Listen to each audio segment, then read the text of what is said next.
Just because we age doesn't mean that's associated with pain. You can strength train your feet like you can strength train the rest of your body. Most people have weak feet just because we don't pay attention, and we're building these jet engines of bodies on paper airplanes of feet. Dr. Courtney Conley is one of the leading voices in foot health and human movement. This episode is all about our feet, why they're the foundation for how we move, age, and feel, and how modern life and modern footwear may be weakening them more than we realize. We have to sleep, we have to breathe, and we have to walk. It's like the most easily accessible, underutilized treatment that we all have access to. People who walk slower can predict things like dementias years in advance. I want to be proactive, not reactive. Is it true that your toes can predict if you'll die early? What they found with toe strength is... Hi there. Thank you so much for tuning into today's episode with Dr. Courtney Conley. Your support truly helps us continue growing this show and bringing you conversations like these. So please do us a quick favor and hit that subscribe button, and let's get into our chat. Dr. Courtney Conley, you are a foot expert that has said modern footwear and modern life are weakening people. So what do people misunderstand about their feet? It's one of the parts of our body that I want people to start paying attention to, because we really have come a long way from a rehabilitation perspective on strength training and power training, and getting our bodies strong, which I love. But we don't have that same view at our feet. And when you look at the foot, it's the only interface we have with the ground. It's what keeps us upright and balanced, walking and running. And we need to start looking at it and paying attention from the ground up. What is the most common thing you have people coming to you for? 1 in 3 people over the age of 45 have foot pain. It's like one of the most common diagnoses, and for all those reasons we just talked about, right? So people don't pay attention to their feet. So when they come into my office, they'll have things like heel pain, plantar fasciitis, Achilles tendinopathies, a lot of forefoot injuries. So things like bunions and neuromas and metatarsal pain, stress fractures. So we really have to pay attention, because these diagnoses, when you get foot pain, there's nothing else that will stop you in your tracks. And how early should people start caring about their foot strength? I tell my daughter this. You know what? I'm probably dating myself here, but they would do scoliosis checks like in school. I think people should start doing that. Like, we should be looking at our children's feet, because if we get our kids in the right type of footwear and we start paying attention at that young age, I don't think we'd see a lot of the problems that we see in adulthood. Coming out of our conversation today, what do you want everybody to learn and know about their body? That you can strength train your feet like you can strength train the rest of your body. Like, that's what I want people to understand, is that when you look at your foot, it has layers of muscle, multiple joints that can be mobilized, and the tissues can be strengthened. And it is important as we age, because where we get our power from is the foot and ankle. It's so interesting, because I never in a million years have thought about strengthening my feet. Yeah. Because I just assume that they strengthen through movement and all the walking that I do and running. It's, when you think about it too, if we want to start the footwear conversation, if you look at most footwear out there, it doesn't respect the anatomy of the foot. So the widest part of your foot is your toes. If you look at most footwear, most of the toe boxes in shoes are tapered. So if you can just visualize what that would do to the ball of your foot, to the front of your foot, it literally takes your toes and squeezes them together. When we're walking, when I go in the push-off phase of gait, so this is when I'm rolling through my foot and I'm pushing through the ball of my foot, I put many times my body weight through the ball of the foot. So the toes should be splayed. The foot needs to be strong in order for that propulsion to occur. So when you squeeze your toes together, you're compromising the function of the foot. And I think that's why we see so many foot problems is not only are we not paying attention to the strength of our feet, but we're compromising the function by the type of footwear that we're wearing. I want to have a whole conversation on footwear, and we're going to dive into that section in a little bit. And guys, I have so many examples of shoes like scattered throughout the studio right now. We've got stilettos, we've got, kind of a more basic sneaker, a really, really more basic sneaker, a comfy sneaker, stilettos. We've got the whole bit Yes. of shoes. So we're going to dive into that. But first, I would love for you to take us back. How did you become so interested in feet? Yeah, that's a good question. From a very young age, I was a ballet dancer. So I spent a lot of time in point shoes. I started developing bunions at a very young age, and they were painful. Once I was done dancing, then I became a runner and just always suffered from foot pain, from bunions, neuromas, fractures, basically everything you could think about. And so it was like this personal quest because movement was my therapy and still is. It brings me back to baseline. So when you can't walk and you can't run because your foot hurts, it really takes a toll on not only your physical health, but your mental health. So I started figuring out what I was going to do. And I was like, okay, I'm going to go to a chiropractic school and we're going to learn about the foot and ankle. And we had about a half a semester. And it was basically, if your foot hurts, cast someone for a foot orthotic. And if it hurts more, refer them to get surgery. There was very little conversation of strength. And so I got out of school. I worked in a couple of foot orthotic labs and started making foot orthoses for people and myself. And, things would get a little bit better, but the pain would come back. And so that's when I started saying, okay, we need to start looking at the foot a little bit differently. And I went down this rabbit hole of learning how we can get stronger from the ground up. So what was the first step to getting rid of the pain? Well, I was in foot orthoses for years. And what those do is they change loads, right? So it's a load modifier, if you will. And they can be very helpful. There also should be the conversation with those of having an exit strategy, right? So it's the and conversation. If you're going to wear one of those, it's wear them and strengthen your foot. But we don't often hear the and part. It's just wear these. And so that's when I was like, okay, we're going to start to strengthen my foot. I switched my shoes around and then I weaned myself out of the orthotic. And I really did start getting a lot stronger. And you have to put the work in. Yeah. So what does that work look like? Years. It was years to this day. But, we all have things to work on. That's what I wanted to really educate people on is we don't have to make it this, I have more stuff to do now. Because there's little things that you can do, but you just have to pay attention. So tell us some of those little things that you can do. First, the getting into different footwear that respects the anatomy of the foot. Getting your foot on the ground. We have thousands of receptors on the bottoms of our feet. If you look at any baby on the planet, the first thing they do is take their shoes and socks off because their brains are developing. So they want to feel from the ground up. So a lot of my patients, when they get out of bed, and even in the middle of the night, they'll put their slippers on. Their foot's never on the ground. You have to feel. So take your shoes off. Even if you've had chronic foot pain, 5 minutes. So that's an easy place to start. We'll also do different assessments, can you lift just your big toe? And these are the fun things we do in my clinic, by the way. Looking at my toe. Can you lift your foretoes? It's toe dexterity. It's being able to move your foot around. Can you lift all of your toes and splay them? This is a fan favorite. This is my favorite too. I used to think this was a fun thing that some people could do, some people couldn't. You should be able to lift all your toes, spread them, and see daylight between each toe. So you have a bunch of nerves in the foot. So you want your foot to be strong and stable. A lot of people can't do that. And that's a muscle imbalance. The concept too of being barefoot. Yeah. I love it because it's so primitive. And I like that you brought us back to the example of a baby because I feel like there is so much that we can learn from just watching kids and how they move their bodies. Yeah. I thought it was really interesting after COVID. There was a lot of articles that came out that said, don't go barefoot at home because all these people are getting foot pain now.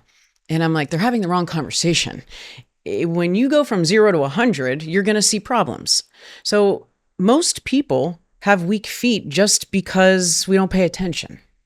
So when you go from wearing traditional footwear and your foot isn't strong, and then now you're home and you go barefoot all the time, it's too much load too fast. The conversation I'll have with my patients is you wouldn't squat 100 pounds one week and then 200 pounds the next week. The foot takes on multiple times our body weight when we're walking. It was designed to do that though.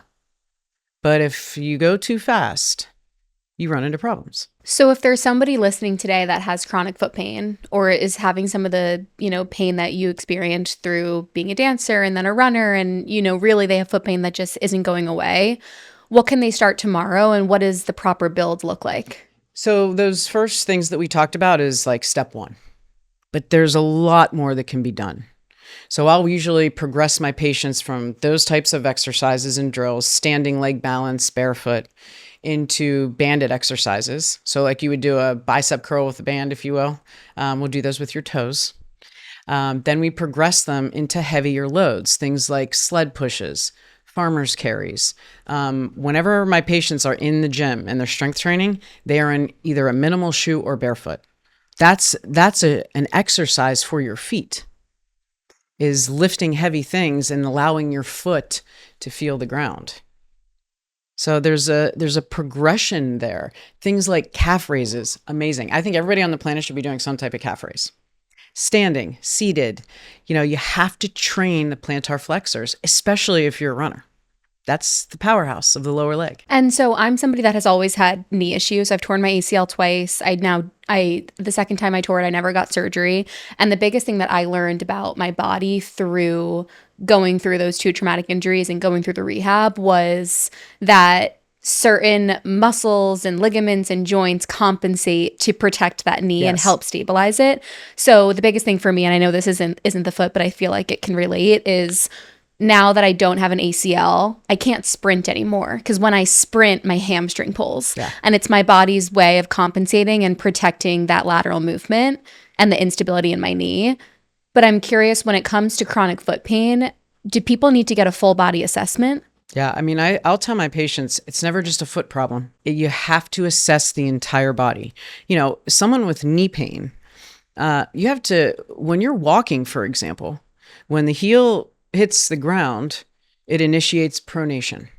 Pronation is required for rotation of the tibia. So there's this cascade of events that occurs when your foot does what it's supposed to do, and it will affect the knee and the hip and the low back. So then say you're somebody like myself, knock on wood, I have not had feet problem yet, and there's a lot of people in my life who have, whether it's through overusage or an actual injury that they haven't recovered from fully or properly. But I'm not somebody that has had feet problem yet. I do know that this is something that happens to people commonly as they get older. So as somebody that's going to be 29 soon, going to be 30 soon, what are the preventative things that I should be thinking about to strengthen my foot and how important are they? So if you strength train, things like taking your shoes off, calf raises, foot strength, walking around barefoot when you can, just to get that stimulation into your body, and the right footwear.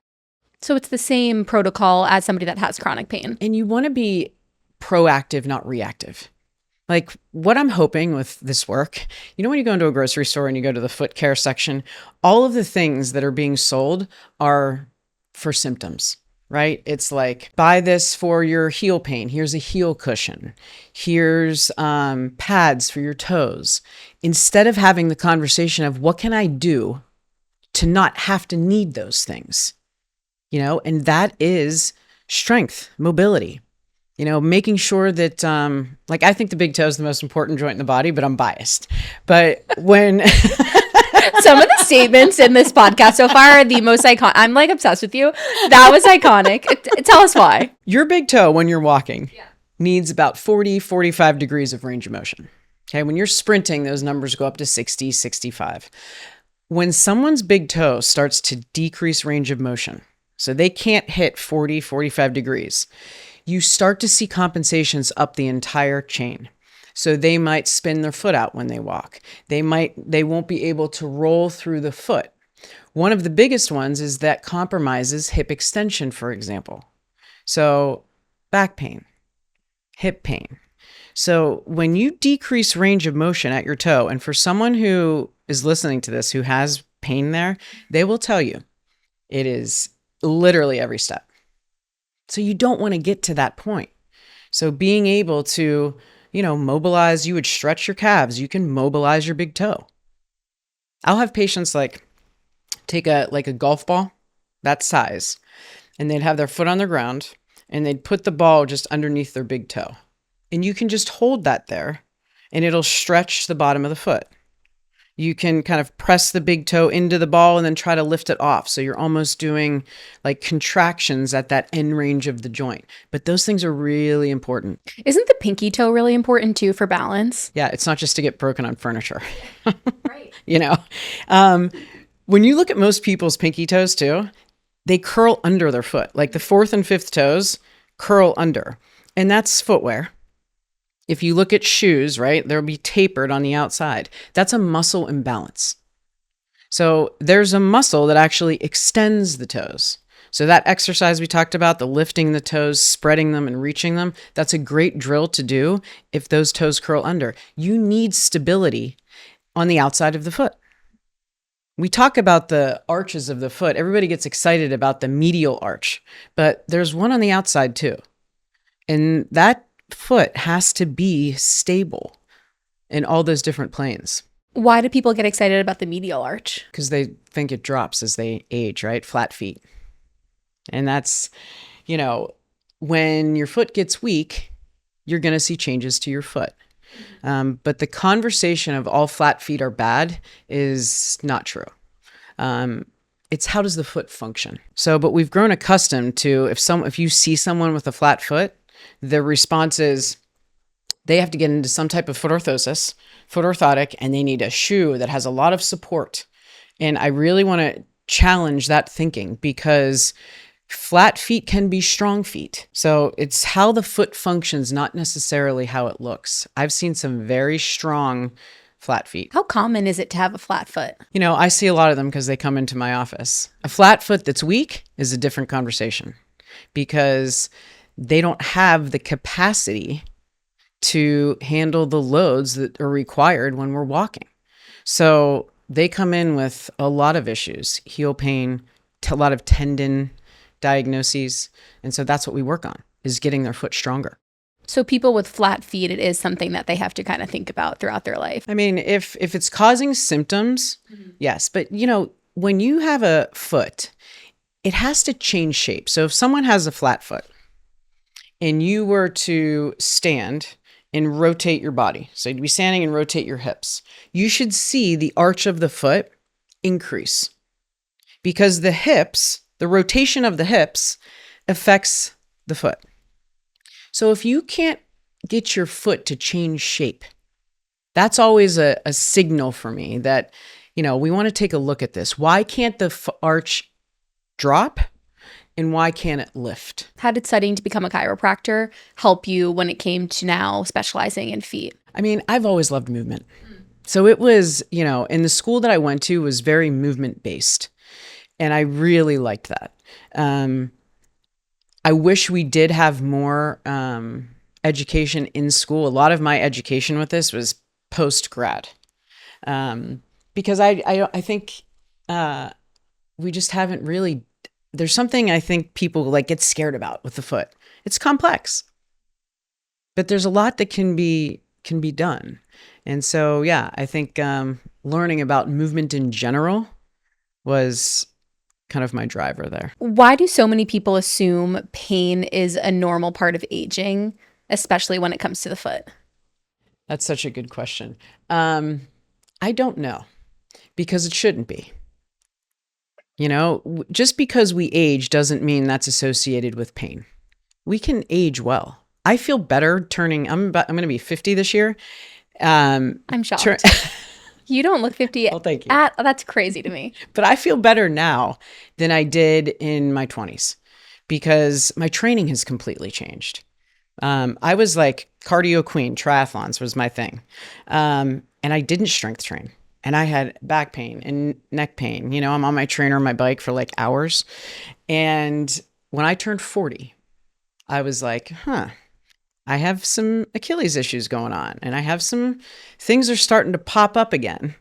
And I'm like, we got to switch it up. So that's when the strength training became a really almost more of my training than some of the cardiovascular stuff I was doing. It's also interesting your athletic background to go from dance and being a ballerina and doing point. There's a lot of like strength training involved in that sport, right? Yeah. I mean, I guess it's like body weight more so. Yeah. But then that transition to running, it's a big difference. Like you don't hear a lot of dancers that like to run because you lose flexibility, right? When you run. Yes. It was a very big kind of switch. And I enjoy it. I enjoyed both. I just wish I was a little more well-rounded when it came to fitness, which is now what I focus on. I feel like it's one of the most important things for women. And I think it's something that women forget because it's like, especially, I mean, I'm a runner. So like my whole life I've been running. And it wasn't until probably 2 years ago that I started leaning more into strength training and doing like more circuit workout classes and really enjoying it. But it's hard because it's like you get so addicted to that cardio high. Totally. But osteoporosis is a big thing for women. Like it's important for us to be strong. Yep. Let's talk about movement as medicine. Yes. You just wrote a book. It just came out. Yes. It's called Walk. Yes. Talk to us about your book and the power of movement as medicine. Movement has always been, like I said, my therapy, and especially walking. And even from a young age, I would always rely on being able to walk to make myself feel better. Physically, mentally, emotionally. Bad day, I'm going for a walk. It was just a constant for me. And now that I'm working with patients who are in pain, it's such an important conversation to have because it is the panacea of medicine. If you look at every system in our body, the metabolic system, the nervous system, the musculoskeletal system, the digestive system, your mental health, your brain health, all of it is helped by walking. It's like this constant stimulus that we need to function and age well. And that's how I wanted to educate on it. It's this physiological necessity. It's not an option. Not sleeping is not an option, right? We have to sleep, we have to breathe, and we have to walk. So I want to kind of flip the script on that conversation that this is something that has to be done every day. And I think we would all feel better. In addition to the workout that we're already doing. I mean, absolutely. So with my runners, they'll say, well, I do my run in the morning. And then we talk about what the rest of their day looks like. Are you sitting at a desk for then 8 to 9 hours? Because if so, I'm sorry, but that hour in the beginning of the day doesn't negate you from getting your steps in throughout the day. It still has to happen. It's this stimulus that needs to occur throughout the day. So it's the and conversation. If you strength train in the morning and walk. Interesting. I feel like that's something that so many people don't think about because, I mean, I think about myself, obviously I'm 8.5 months pregnant right now. I'm not moving as much as I would like to, but I am getting a lot of walks in. But previously, if I would run, 6 miles in the morning or whatever it was, 5 or 6 miles, I would hardly be going for a walk in the afternoon.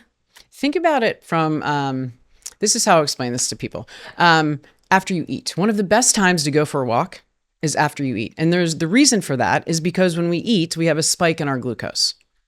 So when you go for your run in the morning, that spike in the glucose still happens after you eat. And so when you walk after you eat, you have muscle contraction and your pancreas grabbing glucose from your bloodstream and getting it into your cells. So those things still happen. That's why we have to use walking throughout the day. So what is the protocol for walking? Because you hear a lot, right? It's like 10,000 steps a day. Some people try to do 20,000. So how many steps a day do we actually need to be taking? And what are the long-term effects of getting X amount of steps in? Yeah, it's very individualistic, right? So everyone should assess what their baseline is. If you look at the science from a longevity perspective, that number sits around 7,000 to 8,000 steps. You get a lot of benefit in that range. Some people say, well, I walk 15,000 steps. Wonderful. That's great. My conversation to them also is, are you strength training? And if they say, no, I don't have time because I'm getting 15,000 steps in, that's when I'll have the conversation. Well, okay, let's dial it down a little bit and then give yourself time to strength train or have the and conversation.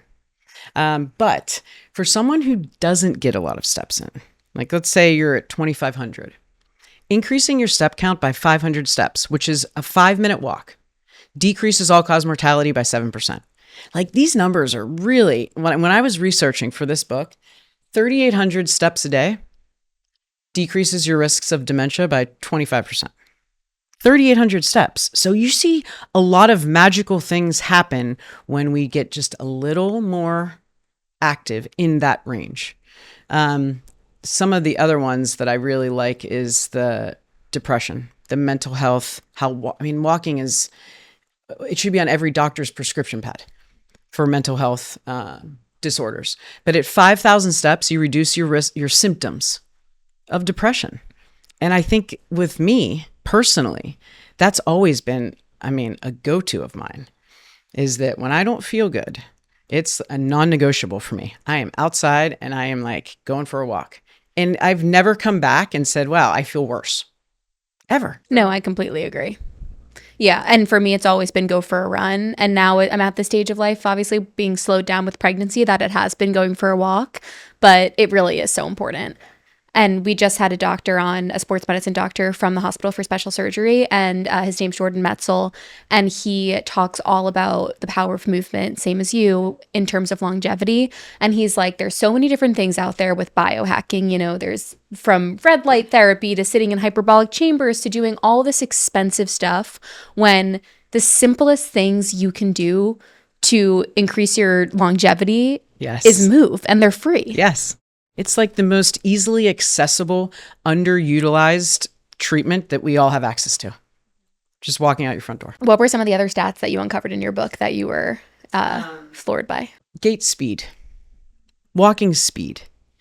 So, and it has been touted as the 6th vital sign. So when you go to the doctor and they take your blood pressure and your temperature, if there's a problem there with the vital sign, it's a flag. It's a red flag saying, hey, we want to look into this because there's either a problem happening or one is going to happen. They looked at gait speed, and what they found was that people who walk slower, so a slower cadence, can predict things like dementias years in advance. So we can identify that there could be a potential cognitive decline by watching how fast someone walks. It was fascinating to me. If someone's walking slower, is it because they have poor balance? Are they weak? Do they have poor muscular endurance? Is there fall risk? So when we identify these things, we can work on them. And I think that's very encouraging. I think it's a hopeful conversation. There's not a single person listening to this that wants to have dementia in 25 years. You know what I mean? I think that's the scariest thing when it comes to getting older, is losing our mind, right? Yeah. I remember all of my grandparents have said, the one thing that I hope for is I just don't want to lose my mind, which is complete. I could totally understand that. So if there's indicators when you're in your 30s and 40s and 20s to identify some of these things, yes. That's huge. And, when you look at some of the cancer research, it's being able to walk for 30 minutes at a brisk pace. And you reduce your risks of many types of cancers, about that 7,000 to 9,000 step range. But the speed was about 4.0 miles per hour on a treadmill, 135 steps per minute.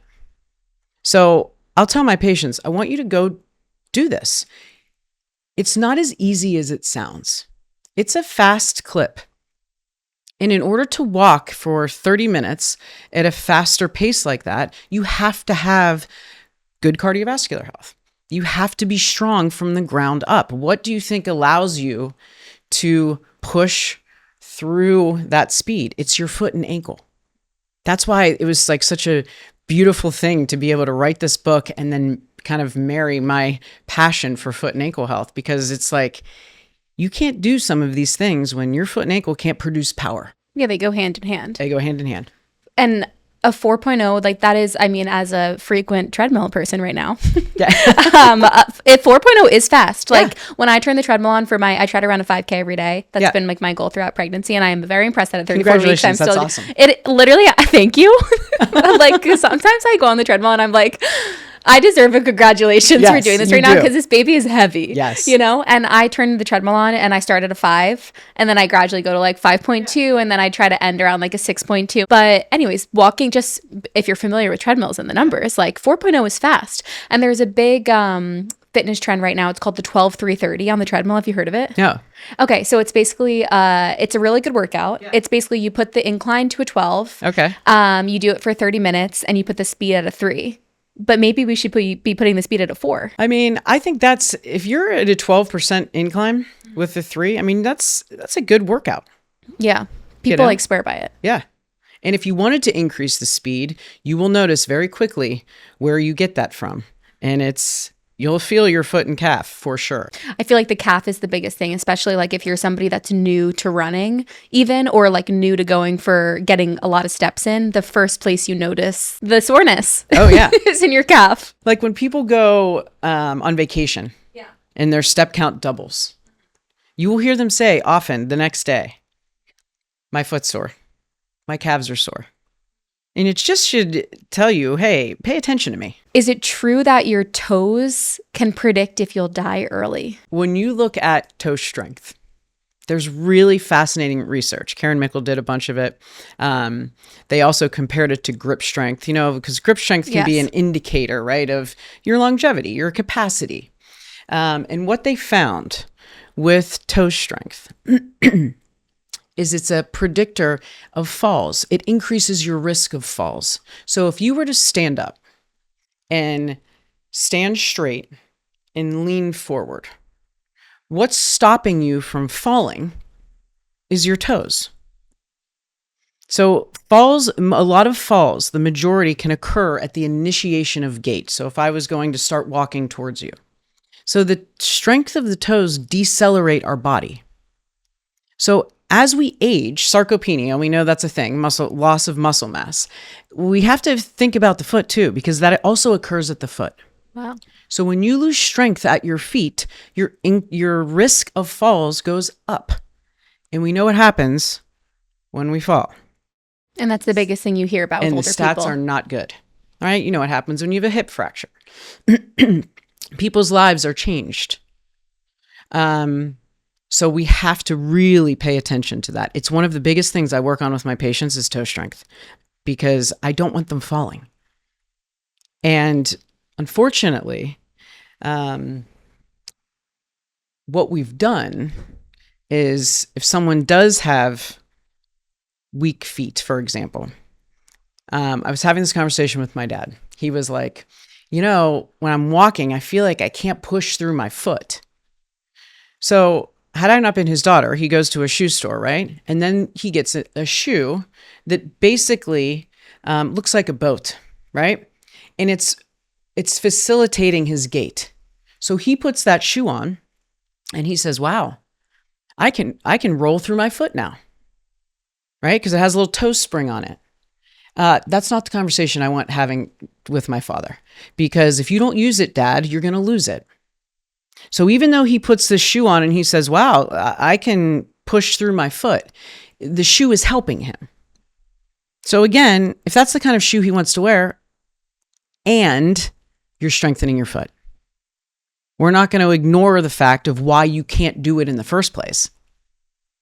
So toe exercises. And it's so interesting because I feel like with my grandparents, like we have started my grandparents that are left, and also Jeremy's grandparents that are left, we have been talking a lot about falling. And so Jeremy has my husband has two grandparents that are three grandparents that are still alive. 2 of them are married and they're in their 90s, and one of them is literally like such a gold standard for like the gold standard when you talk about like your book and longevity. He's somebody that has always prioritized movement, and Jeremy could speak to it so much better, but for his entire life, and obviously the movement has weaned back as he's gotten into his 90s, but like he was somebody that would wake up every morning and, you know, go for a run, go lap swimming, like 5 a.m. He just really prioritized it, and movement has been a huge part of his life, and he has like completely outlived his ancestors and like his family members. Like a lot of them died in like their 60s and, you know, their early 70s, and he's 92 years old and still moving his body.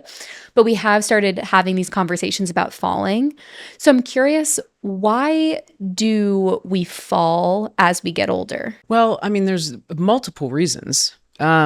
Strength capacity, endurance capacity is one. So if we start to lose strength, we can increase our risk of falls. And that's whether it's strength of your toes or the rest of your body. Losses of range of motion, right? So ankle mobility is another very important factor.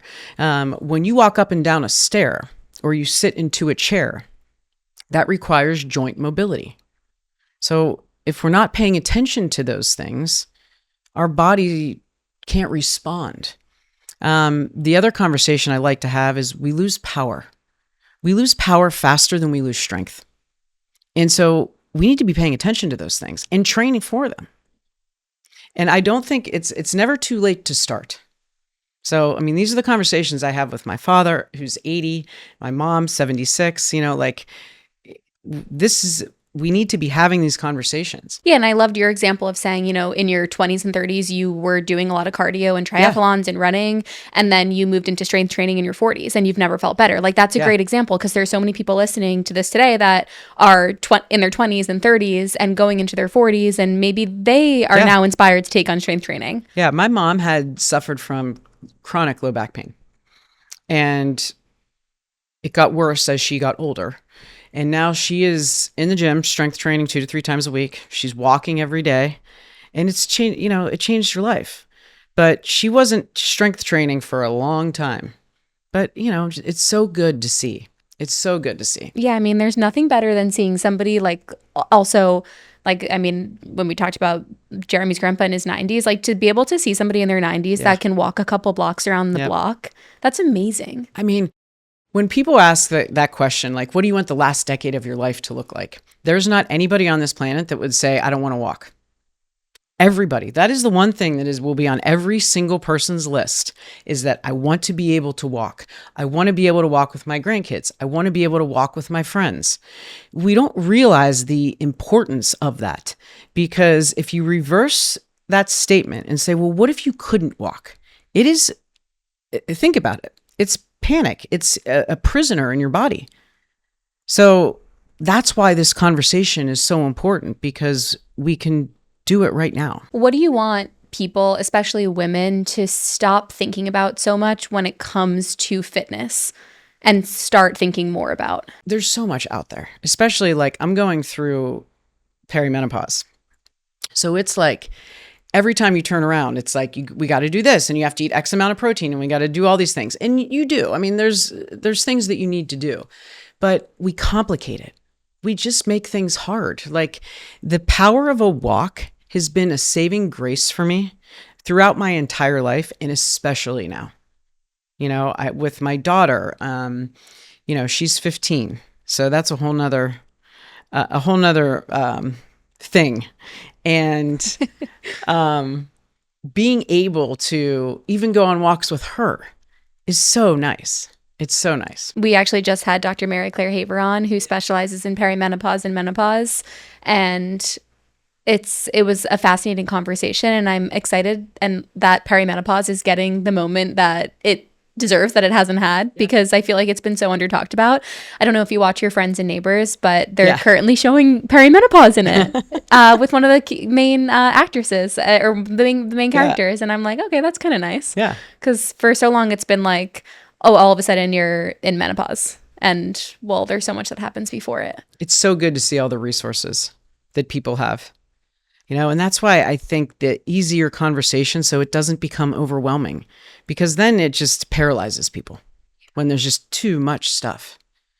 And walking can really hit a lot of those benchmarks that we're looking for. Yeah, it's a simple habit that you can do every Totally. day. That's Yes. all we need. Yeah, you know? Simple habits. That's right. So we've been teasing footwear, I feel like, this whole episode so far.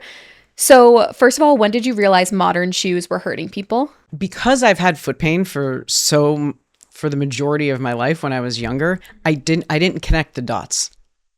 But now looking back, I'm like, oh, a lot of this was being driven by poor footwear. And now when I see my patients, I'm so glad to be educating on this, because that change makes such a big difference. And people don't know. I mean, when you look at what shoes are really designed to do, it's protection for your foot. And years ago, we screwed that up and started going fashion over function. And we've never looked back. But we were warned. I mean, there's plenty of research saying, hey, if you continue to wear this type of footwear, you're going to have problems. But here we are. I feel like it's always been fashion over function too. Yeah. I mean, maybe now more than ever, because there's like so much overconsumption with social media, but I don't know. I'm even like thinking about in like certain Asian cultures, wasn't it a thing to like squeeze your feet into these foot binding? Yeah. What was foot binding? Just taking the foot and basically binding it, like wrapping it up and putting it into shoes that changes the structure of the foot. I mean, some of those pictures, if you were to Google that, it is frightening. And, you know, I would be lying if I said I didn't see some feet that are pretty, what's the word I want to look at? Mangled, if you will, coming into my office because they've been ignored for so long and put into footwear that restricts their function. It's not what you want to do. Do you have people that come into your office that are in specific industries where you notice it more? Women who have to wear heels.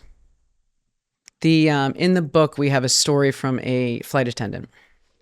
Oh my God. And I've called plenty of airlines, and I'm like, it's time that we have the conversation that women don't have to be in heels. And they've changed, like, you know, it's changed over the years, but there's still dress codes. And these people are on their feet all day long. Who are you calling? Yeah. She's like, are you just like code calling Delta? What's going on with the outfits? I've written letters. I mean, it's like, I get into this stuff, but I don't think it's fair. You know, I mean, they're in pain walking around in a heel.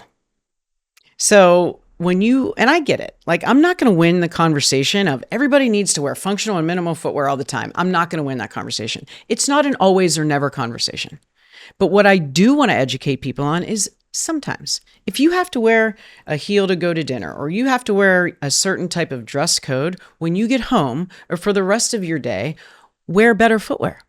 Wear something that allows your foot to splay and function. And then again, it's the and conversation. It doesn't have to be or. It's like everything in moderation, and it comes down to, but yeah, it's so funny too, because I remember growing up, one of my mom's friends was so in on footwear, and she would like look at even just like flip-flops that I was wearing, and she was like, those flip-flops have no support, and we're on vacation, you're walking around all day in those shoes, Kate, and it's so bad for you. And I was always like, oh, but they're so cute, like, you know, I'm fine. But it really is the long-term effects. You know, we hear that all the time, right? Like, make sure you find a shoe that has a lot of support. And it kind of drives me crazy, because the foot, when it is doing what it should do, it doesn't need support. It has 4 layers of intrinsic muscles that live within the foot. We've evolved very well to handle the loads of walking and running. Now, here's the problem. When the foot is compromised by being stuffed into a shoe that doesn't respect its anatomy, or we don't strengthen our feet, then yes, the foot does need arch support or some type of support. But it's almost like we're leaving out half of the discussion, which is you can strengthen your foot so that it doesn't need support, rather than just saying everybody's foot needs arch support. We would say that nowhere else in the body. Are cushioned shoes making people's feet weaker? That's such a good conversation, right? I feel like it's like the alien invasion of footwear. They're getting like thicker and cushier, and there's a trade-off. Again, it's not never, but when you wear cushioned, very highly cushioned shoes, People put those on and they're like, this feels great. Protection, comfort, right? The more stuff you have between the sole of your foot and the ground, the more sensory acuity you compromise. You can't feel anything.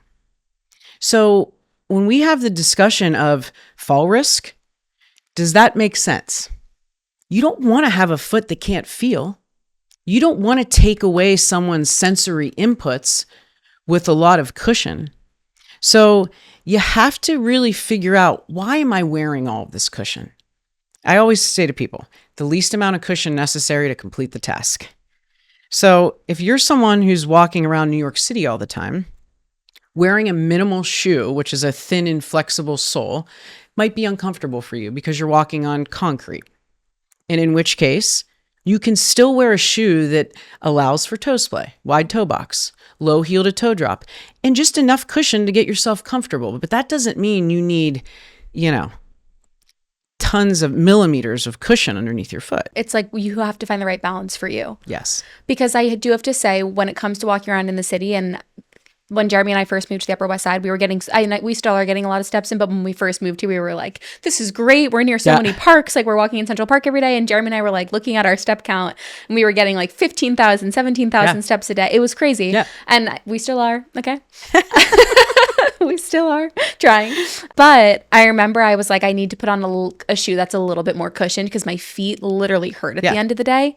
So I think you're right. It's like you have to find the right balance for you based on where you live. Yep. At the and conversation, right? So like, wear the amount of cushion that's necessary and strengthen your feet. What brands would you never wear, and what brands would you recommend?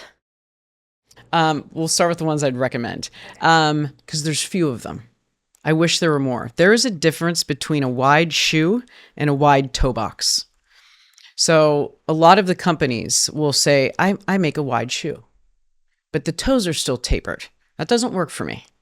Because if I can't wear my toe spacers in the shoe, it's not a functional shoe. Yeah, we're going to get to the toe spacers. So Ultra Running, wide toe box.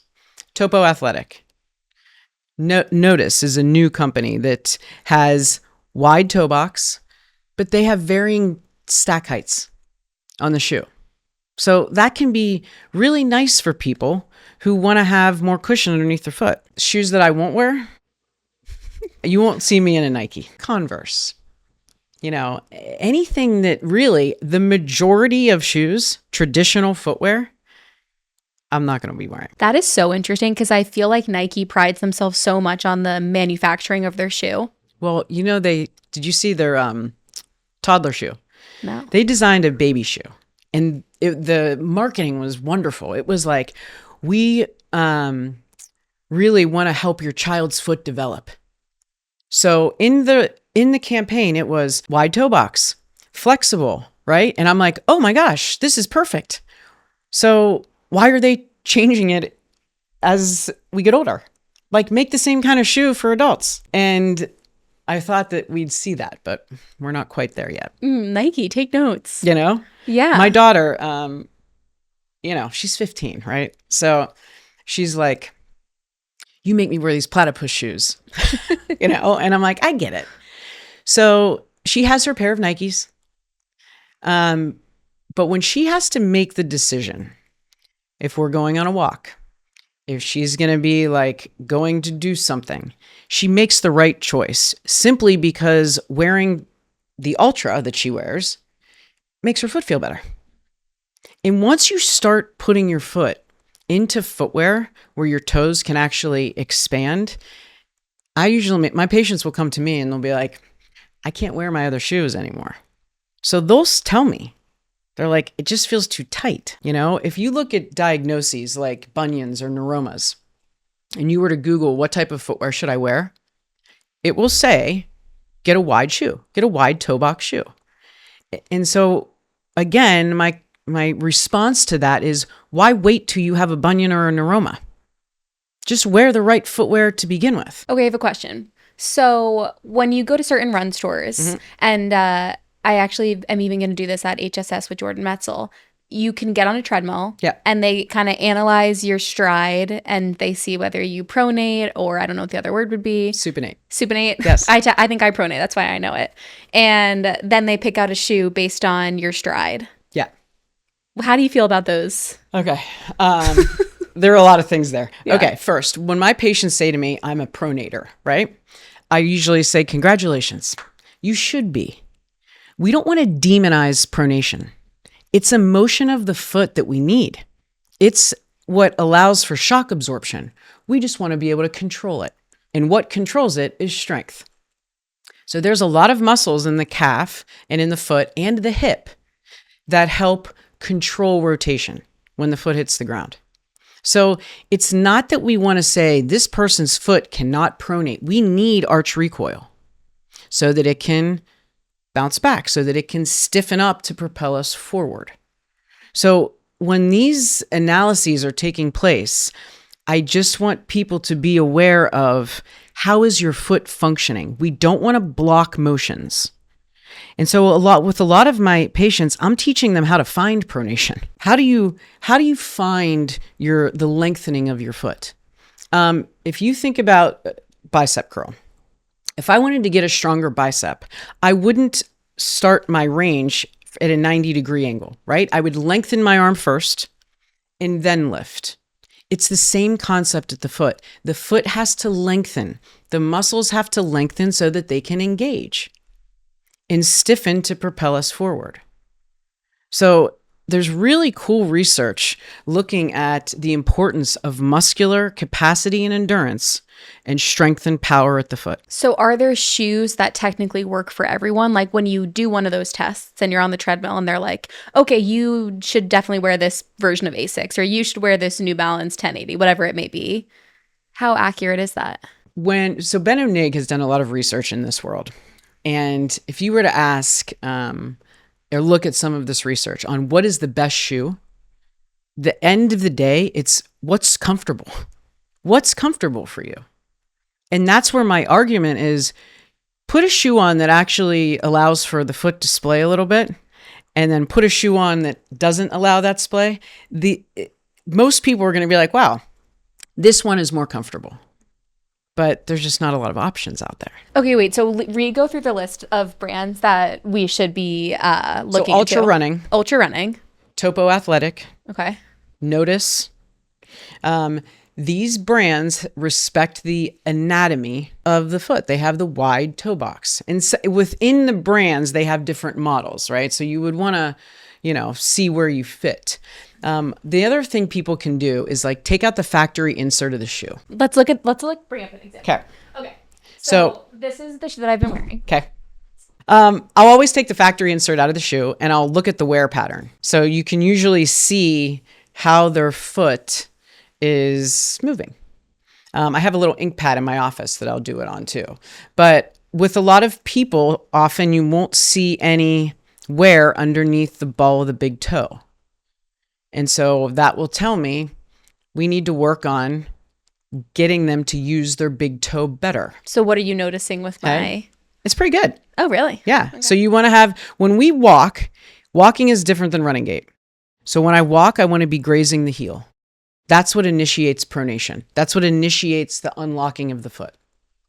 So you would look and have wear pattern on the outside of the heel, and then the foot rolls. One of the drills we talk about in the book is like rolling the earth away. So you want the heel to strike. Then you're going to go on the outside of the foot unlocks. You roll towards the big toe and the second toe, and then you push forward. So it's this. Interesting. And is it rolling. The opposite when you're running? Well, it depends on how you're striking. So if I'm a heel striker, forefoot, midfoot, that will change what happens. But in a walking gait, it's this rolling through and you're pushing through 1 and 2. But if I don't see wear underneath the big toe, they need to get there because the majority of our weight goes through the first and second toe. So we have to be able to use it. That's why we need good range of motion there too. Now, these are a popular running sneaker. These are called the New Balance 1080s. I find them to be really comfortable. I do have to say, I think they changed the style of them because, and I can later after this episode, I'll show you, I'll compare the two. I like never change my running sneakers, which is kind of bad. I know. I like, but not that I've been getting as many miles in them recently because whatever. But the first pair of New Balance 1080s that I had was much wider in the toe box, which I loved because I have a wide foot and I just found them to be comfortable. These ones are a lot more narrow. Like even when you just look at the shoe, like it looks pretty narrow. It's narrow. And if you look at the toes, see how it just tapers, right? So you would put your foot on here. Mm-hmm. Should I do it? Yeah. When you stand on that insert, your foot's expanding over the insert. Right? I mean, it's like, right? You can completely see how the big toe is falling off of the insert and the little toe. My little toe has issues. You see how small it is? So, yes. So when you put it in this shoe, it's going to basically do this. It's going to squeeze your foot. And you actually have a nice wide forefoot. So what I'll have people do, like I've seen people's feet that look more like a shoe than a foot, where their toes, instead of being splayed, actually look like they're together. So I'll have them stand on that, lift up their toes, spread them like they should be, and tell me if your toes expand over the factory insert.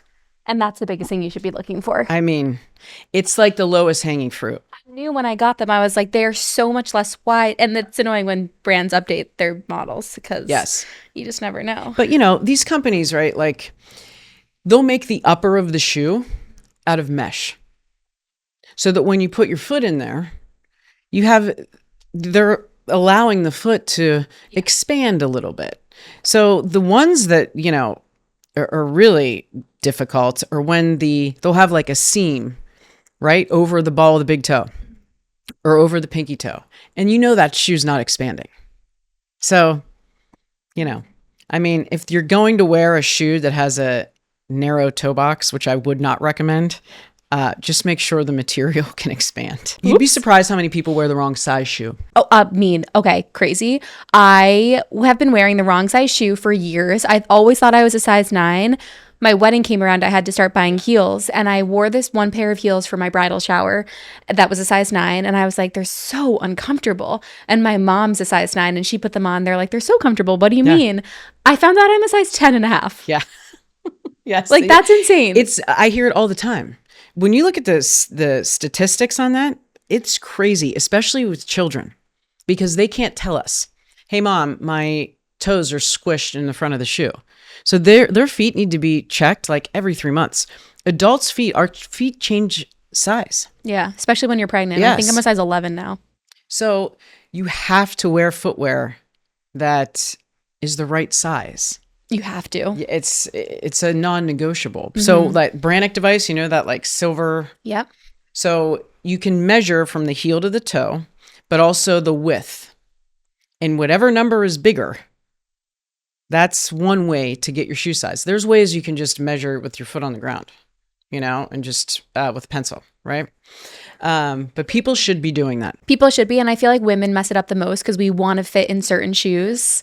And we think that sometimes heels shouldn't be comfortable. But what I've realized as I've gotten older is like, no, like maybe a pair of Louboutins is just never going to fit you because it's too narrow, And then it's like on top of that, maybe you need a bigger shoe size. Yes. Oh my God. And I tell you, it sounds so stupid, but truly I was wearing a shoe size. I was 2.5 size small. Yeah. My daughter she's convinced she's a 9.5. I'm like, you're a 10. Mm-hmm. I know you don't want to be. It's okay, but I'm not buying you a 9.5. Yeah. Tell her to learn from me. I really thought I was a size 9 too. What is your take on inserts and orthotics? Time and a place. So I have a great lab that I work with in Colorado that when my patients need foot orthoses, I send them there and they do a wonderful job. There is a certain place and time when those can be very helpful. They change loads, right? So if you think about someone with plantar fasciitis, for example, early in that diagnosis, there's great research that foot orthoses can be beneficial for a short period of time. I can't tell you how many of my patients will come in and they'll say, I'll be like, how long have you been wearing these foot orthotics? 10 years. I'm like, why? Well, it helped when I had heel pain. We're missing part of the conversation, which is, yes, wear this foot orthosis for X amount of time and strengthen your foot so there can be an exit strategy. You don't need it forever. So it's, again, why? What's the why behind it? And so we really need to be careful there, because, again, if you don't use it, you're going to lose it. You don't want the strength of the foot to decline. So that's my kind of foot orthotic conversation is, yes, they can be helpful, but we shouldn't need them all the time. I love it too, because it's like you can only wear a Band-Aid for so long. Yeah. And if you are in them and you're thinking about getting out of them, go slowly. Like, that's what I did so now when I run, I wear toe spacers in my ultras. Let's talk about the toe spacers. Yes. What are these? What are you wearing? What are they for? Let's talk about the toe spacers. Like I've said, I've had plenty of diagnoses in my feet. Bunions being really why I started all of this. And they used to be very painful. And I learned very quickly that I did not want to have pain in my big toe. So what these do is they keep my toes straight. They help with the alignment of the toes. Now, when I started wearing them, I think on my weaker foot, I could wear them for like 10 minutes and I'd want to throw it across the room because my toes didn't splay. And it was painful, but I just kept a little bit of time. And now I walk and run in these. My bunion I don't have pain in my feet in the bunion. The toe stays in alignment. I still wear them because I was late to the party. If we can intervene early, like if you start to initially see the signs of a mild bunion, wear toe spacers, wear the right footwear, but because mine had I had some momentum on it, I wear them every day. And it feels weird when I don't have them on. My foot feels stable. It feels strong. They look comfortable. Yeah. I mean, the only time they're not on is when I'm sleeping. What about when you're wearing flip-flops? I don't wear flip-flops. Oh. What about in the summer? I tell my daughter, it's worse than the F word in our house. This is why. When you wear a flip-flop, in order to keep the flip-flop on during the swing phase of gait, so as the foot's going through the gait cycle, you have to curl your toes. You have to grip. You don't want to grip your toes. Okay. So sandals are great.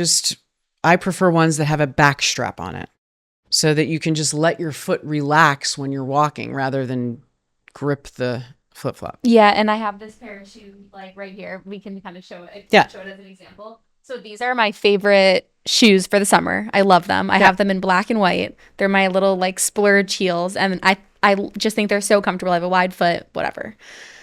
But they don't have a back strap. I mean, not all the time, right? Like, this is great. You want to go out, whatever. Yeah. But to wear this type of shoe all the time, it's gonna, whenever you have any type of heel, for example, you change what's happening in the calf, right? The calf shortens.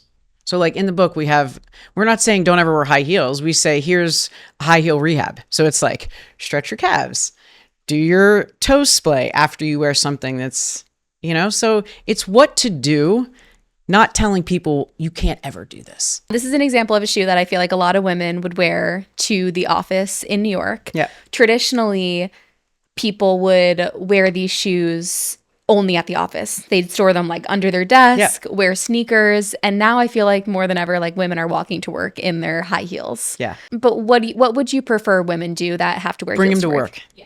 Bring them to work and walk in a different shoe. That is going to change your gait. It's really going to alter how your foot is striking the ground. So just wear a walking shoe and then bring that to work. Also, you'll keep your shoes nicer for longer. That's right. I have a lot of women that, they're like, I'm not going to give up my heels. And they'll have painful bunions and a neuroma. And that shoe is never going to work if you have a nerve that's unhappy in the forefoot. Ugh. Yes, it makes it worse. And if I've had a neuroma, it literally feels like when you're pushing off that your foot's broken. That's how painful it is. Yeah. So, I want to have the conversation with people to avoid these things, because people who've had chronic pain with the neuroma, it can linger, and the surgery is not fun. for that. Anything with the foot is so brutal. It's like getting anything orally with your mouth. It's just like you're. Well, there's symptom surgeries too, right? So it's like, I'm going to fix the bunion. I'm going to address the neuroma. But why did it get there in the first place? Because if you just do the surgery without figuring out the why, then they're going to be back in with another problem. And that's when I see patients that have foot surgery after foot surgery after foot surgery, it's a very different conversation. I mean, talk about not being able to walk. Okay, so I'm a runner and I have been for years. Obviously, my feet are really swollen right now, guys, because I'm, 4 weeks away from giving birth. What can you tell immediately from looking at my feet? I mean, your foot looks healthy, right? So you don't see any structural change, right? So I don't see any bunions. I don't see, clawing of the toes like hammer toes. You seem to be able to splay your toes, which is good. In my office, we'll test toe strength. So I have it's a dynamometer, and we'll look at how strong the big toe is and how strong the foretoes are. You should be able to produce at a minimum, and my runners, I like to see more, of about 10% of your body weight out of your big toe. There's a lot of people that can't do that. So if you're home, like, you could put a credit card underneath the toe, see if you can, prevent someone from taking the card out. Can you engage the toe? You can do that on your lesser toes, so 2 through 5. The muscle that does that, by the way, 2 through 5, supports the plantar fascia. They're best friends. So if someone can't do that, can't press their foretoes into the floor and prevent this card from coming out, you got to strengthen that muscle, because then we're going, oh, I don't know why I have heel pain. Well, your foot's weak. You know how I have a really swollen looking pinky toe right here? Yeah. Do you think that's just genetic, or is that something that's happened from wearing small shoes? That's a great question, but I would, it'd be interesting if you wore different footwear. Yeah. And would see what happened. But all of those shoes are going to compress that little guy. I've noticed it too, where my pinky toe in certain shoes that I've worn in the past has gotten numb. Yeah. So runner specifically. So my friend Eric just ran the London Marathon. It was about 3 weeks ago. At mile 12, he broke his foot.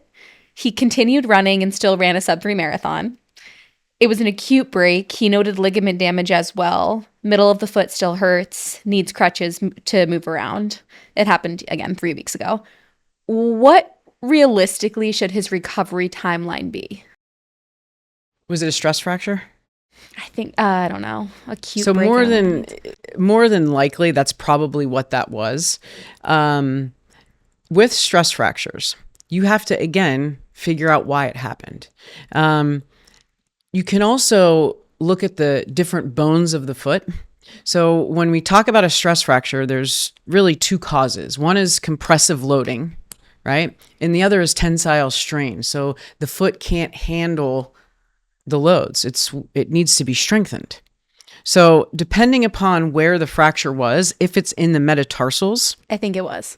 So a metatarsal stress fracture, that is a foot that, yes, you're going to have to boot it, wait till the bone heals, but then you have got to strengthen that foot, because running is all about how well I can control rotation. So when your foot hits the ground, if you don't have good strength to control the rotation, you'll get a tugging on the tissues, and that will start that stress reaction and then lead to fracture. So that was probably, if he was training for the marathon, probably a lot of steps on his feet, right? So lots of loads. And unfortunately, the bone will give if it can't handle the demand. And I feel like you hear about foot injuries a lot when it comes to long distance running. His is obviously extreme because he actually broke something, but there's even my husband ran an ultra marathon. Yeah. And afterwards his foot blew up and he couldn't do any sort of mileage for weeks. Yeah. Jay DeCherry was one of my good friends and mentors. And he always says, you can't build a jet engine on a paper airplane. People are getting really strong, right? And we're building these jet engines of bodies on paper airplanes of feet. And then we want to run for, 5Ks or, it's the ultra conversation. Everybody wants to run ultras. Great. But train your body to handle these loads. And a lot of that, you got to pay attention to the foot. Overusage scares me. Yeah. I mean, it's the biggest thing that I think about when it comes to my knee. You know, everybody says, do you like, I would not consider myself a marathon runner. I do like running marathons. I think I am going to do the New York City Marathon this year just because I think it'll be cool to do postpartum. Yeah. Show women that you can. Yeah. Even though it's going to be hard, but I'm going to document it with Jordan Metzel because he's like, cool. This is a crazy thing that you're doing. So we're going to talk about it. But I am somebody that's so, I just hate overusage because it's so brutal. It's like, I don't want to be somebody that like runs a marathon and then for weeks after I have to deal with a swollen knee, like whatever your stress might be. Is if it's feet, if it's your knee, it's, you know, they can be so many different things. But yeah, the long distance conversation, you really have to be careful and know your body. I mean, there's certain baseline assessments that people should be able to do. I mean, running is a single leg hop really over and over again, right? So, you know, can you do certain things? Can you do 35 single leg calf raises? That's always like, I'm always amazed at some of the runners that I treat. And I'll look at them try to produce power out of their ankle, like by looking at a calf raise. And I'm like, time out. We got some work to do. Or there'll be, you know, we have the conversation of running in different footwear. You know, it's like, I live in Colorado. The conversation I'll explain to people is you don't have one kind of bike. You have a mountain bike, you have a gravel bike, you have a road bike, you have a different tool for the task at hand.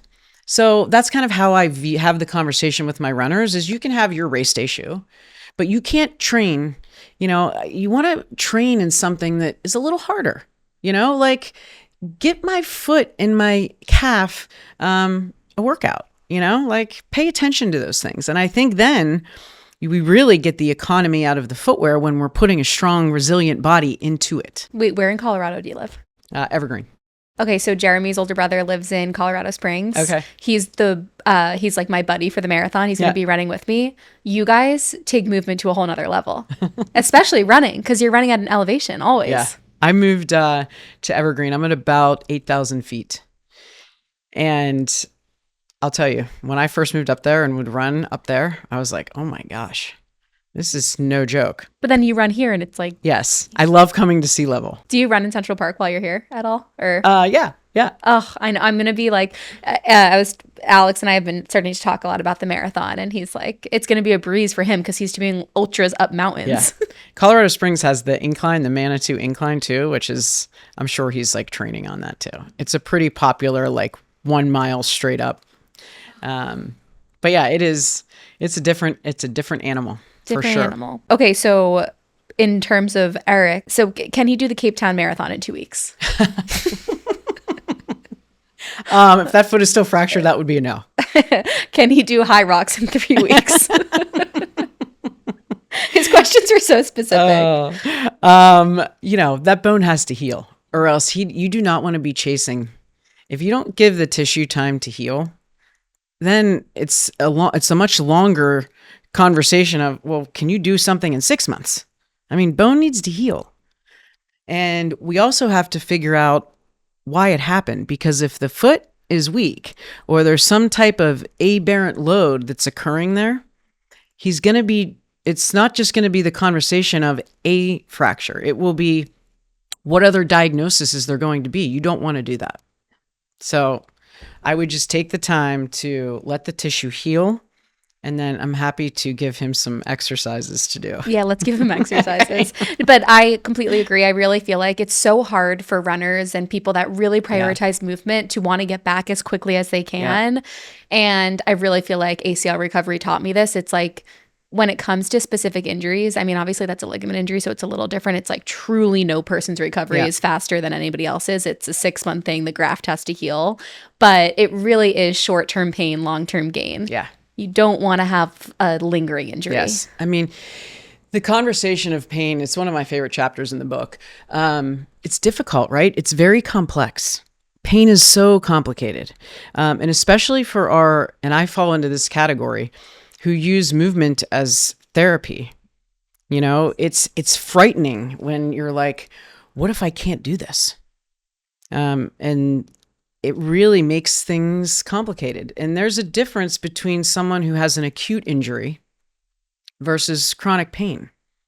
You know, the chronic pain patients are the ones where, you know, we have to encourage more movement, right? Because there's this fear associated with it. So it's an interesting conversation. To wrap it up, if someone listening wants healthier feet 10 years from now, what are they starting tomorrow? Check your footwear and just get at least one shoe that is functional, right? So you have options. Take your shoes off and look at your feet. Pay attention. If you're starting to see things like bunions forming, be very cognizant of footwear. Hammer toes, same conversation. Strengthen your foot. Do exercises to improve the strength of your foot. You can single leg balance barefoot. You could do calf raises. You could do sled pushes, farmer's carries. Take your shoes off when you're strength training in the gym. All of those things are important. Make sure that your joints are moving well, that your foot can change shape, your big toes moving, and your ankles moving. And that's a good place to start. And your new book is out now. What do you want people to learn coming out of it? Keep it simple. We have something that is so easily accessible to all of us, and it stimulates every single system in our body. And it is one of those things you can do by yourself or with friends or with family. And the benefits of walking out your front door are endless. Well, thank you so much for being on Post Run High. Thank you so much. That was super fun. What do you say we go for a walk? Okay, that sounds great. Let's do it.